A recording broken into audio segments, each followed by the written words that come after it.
Welcome you all for the model 1, that is a representation of power system components.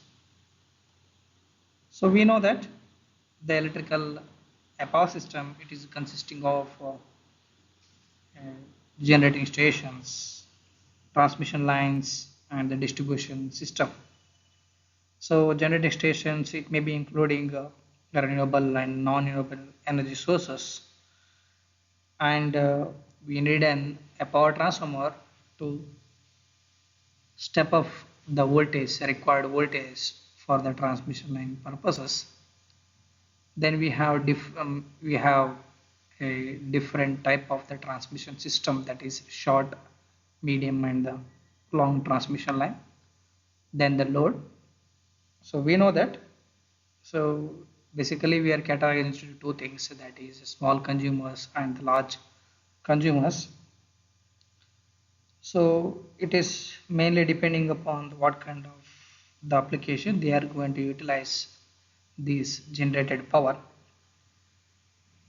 So basically there are the two things we need to take into consideration, that is static load and the dynamic loads. So always the generating is going to change its output power depending upon the requirement. So in a worldwide, the three-phase power system are most common.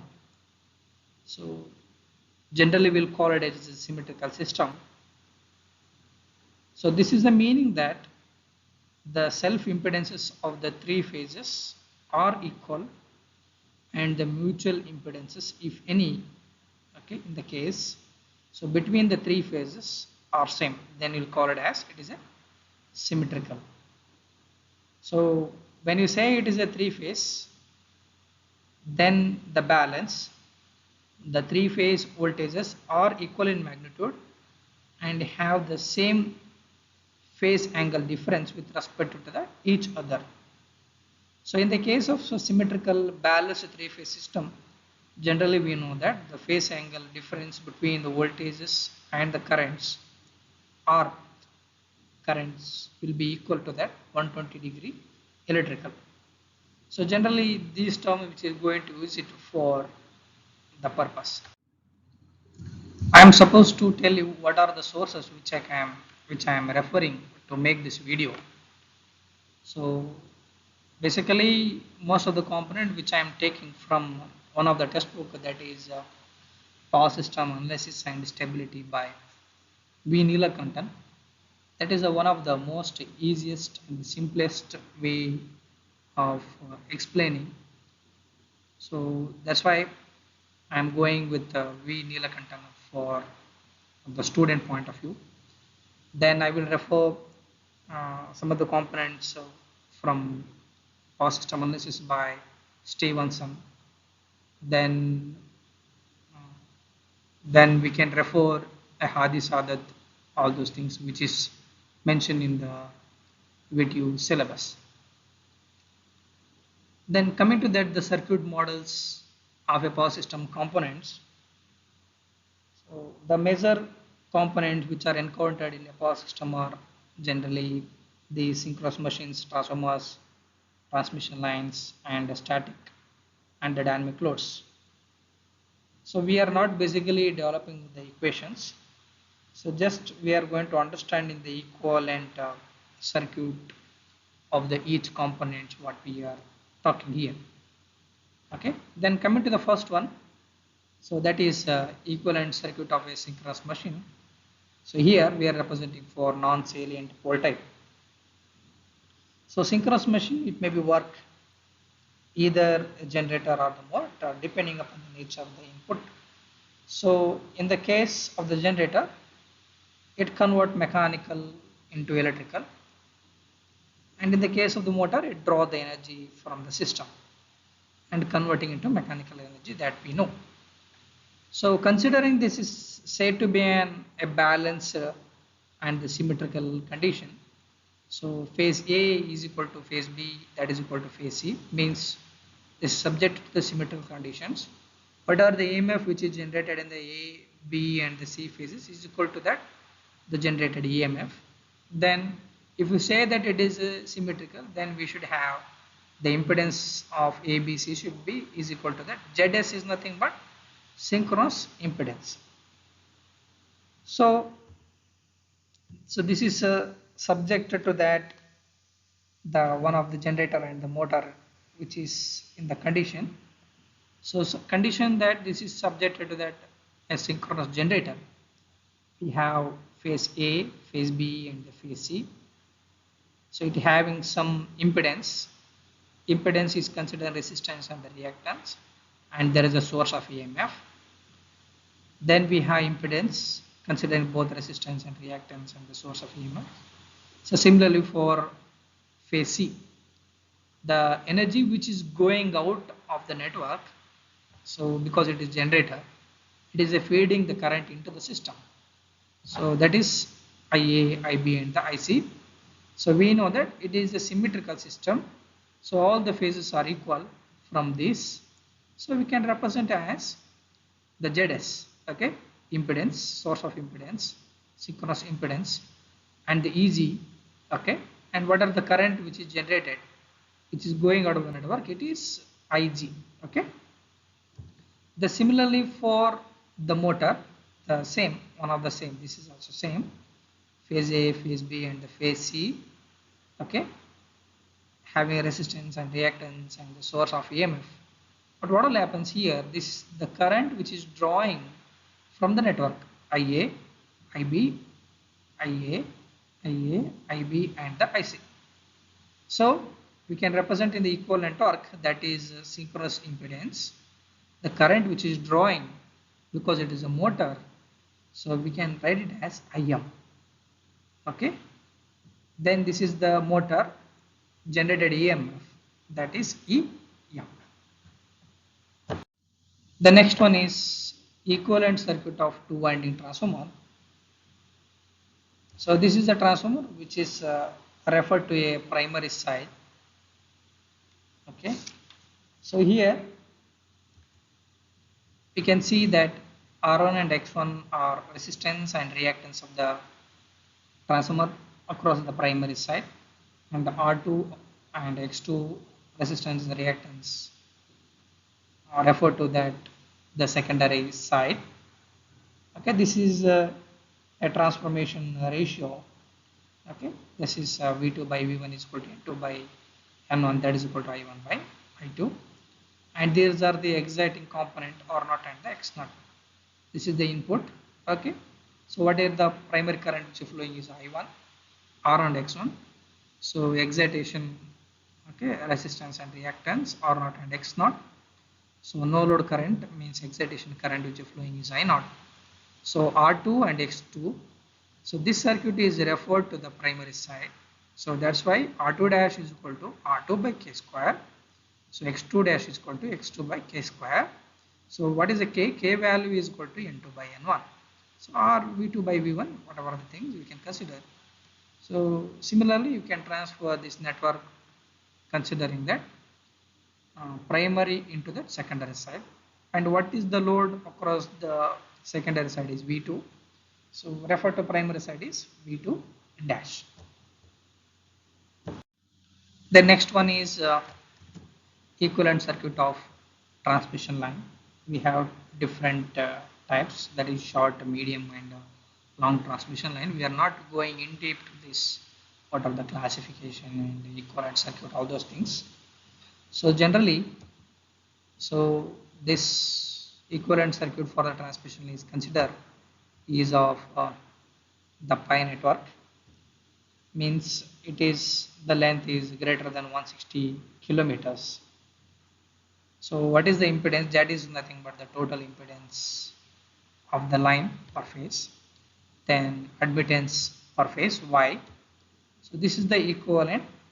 It is the sending in voltage and the current, and this is the admittance because this is pi network, okay, means the admittance is divided into two. The impedance is existing at the middle, okay. Z is R and the XL value. Then this is the admittance is divided into Y by 2 across sending end and the receiving side. This is the receiving end current and this is the receiving end voltage respectively. Next one we have equivalent circuit of 3-winding power transformer. So this contains 3 windings. So that is nothing but a primary, secondary, and we have another thing is that is the we'll call it as a tertiary windings. So all the 3 windings may have different kVA rating as well. So for the symbolic purpose of the 3-winding transformer, which I am going to show here, consider that ZPS is nothing but leakage impedance which is measured in primary with secondary short circuited and tertiary is open. Okay, leakage impedance measured in primary with secondary short and tertiary is open. PT is represented that the impedance measured in primary with tertiary short circuited and secondary is open. So similarly for ZST, leakage impedance which is measured in secondary with tertiary short circuited and primary is open. So ZP is represent the impedance of the primary side referred to that primary circuit. ZS is nothing but impedance measured means secondary side referred to the primary circuit only. ZT is nothing but impedance of tertiary side referred to primary circuit. These are the things nomenclature which is required to understand or to draw a mathematical expression for 3-winding power transformer. So we can write it that is the PS is equal to ZP plus ZS, PT is equal to ZP plus ZT. Similarly, ZST is equal to ZS plus ZT. So this is the equation 1, 2 and 3. By adding up 1 and 2, making subtract with the equation 3, we will get, okay. So what is that? ZPS, okay, plus ZPT minus ZST, we will get. So that is the equation 2 into ZP, okay. So making this, we wanted to know what is the impedance primary side referred to that the primary circuit, okay. By considering these things, ZP will become, so this is goes to half, that's 1 by 2 into ZPS plus ZPT minus ZST. So you can see here, if it is primary, so this is common, okay, PS, okay, PS and the PT minus ZST. So similarly for ZS is equal to half into ZST plus ZSP, okay, secondary to the primary, or we can make it as primary to the secondary minus ZSP, okay. So this is the equation. This is supposed to be, okay, whatever the thing we have ZST and Z, okay. Then third one, that is a ZT, okay, impedance of the tertiary side referred to the primary circuit is equal to half into ST, okay, TP, that is a PT minus ZPS. So other we can make it as 1, 2, 3 primary, secondary, tertiary. So one to the another one, okay, the difference of the other circuit you will get. So this is the 3-winding transformer, okay, primary, secondary and tertiary. So this is the equal impedance network for the 3-winding transformer. Next one is equivalent circuit of static loads. Before that, we should understand what are the applications of a 3-winding transformer. So generally these 3-winding transformers are used for interconnecting transmission lines which are working at different voltage and the power levels, and we can use it to connect static capacitors or synchronous condenser to the tertiary winding for the absorption and injection of the reactive power into the system. So these are the things which is used in high voltage laboratory, and we can use it for the purpose reducing the imbalance voltages. So these tertiary winding can be used for protective relaying circuits. Then next one we have, that is equivalent circuit for static loads. So while modeling these loads are usually classified into the two conditions, that is the category is one is static load, another one is a dynamic load. So these design and operations of these components, both economically and electrically, are greatly influenced by the nature and magnitude of the loads. So the first one is the constant impedance representation. So generally these are represented by its equivalent impedance. So these are the things which is generally used for stability studies. So that is nothing but Z is equal to magnitude of V square divided by P minus J cube. So that is the impedance which can be specified in terms of the voltage, and P is nothing but the active power, and this is the reactive power of the load. Then another way of the representation is a constant power representation. So here the active power generally it is a megawatt, and the reactive power, the units is MVAR, which is consumed by the load are considered to be constant. So these kind of the things which generally we will use it in the case of load flow studies or load flow analysis. So next one we have constant current representation. So these, the magnitude of the load current is assuming that it is a constant. So these are the things which is computed from the specified voltage, active and reactive components of the power of the system. Okay.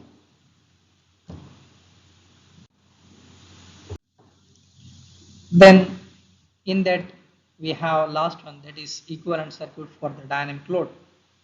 So generally the synchronous motors and induction motors are the common type of the load which are used in the system. So this is the equivalent circuit of a synchronous motor, which is referred to the stator. You can see, okay, this is a VS is a source side stator, or you can call it as a stator. Okay, resistance, reactance of the primary. Generally, we call it as a rotating type of the transformer, or induction motor. We call it as, this is the excitation current or not, and the X naught. Okay, excitation components. So this is the rotor. Okay, referred to then the primary side, or R, XR is divided by K square. So this K is nothing but we'll consider it is a transformation ratio, that is V2 by V1, that's equal to N2 by N1 is equal to I1 by I2.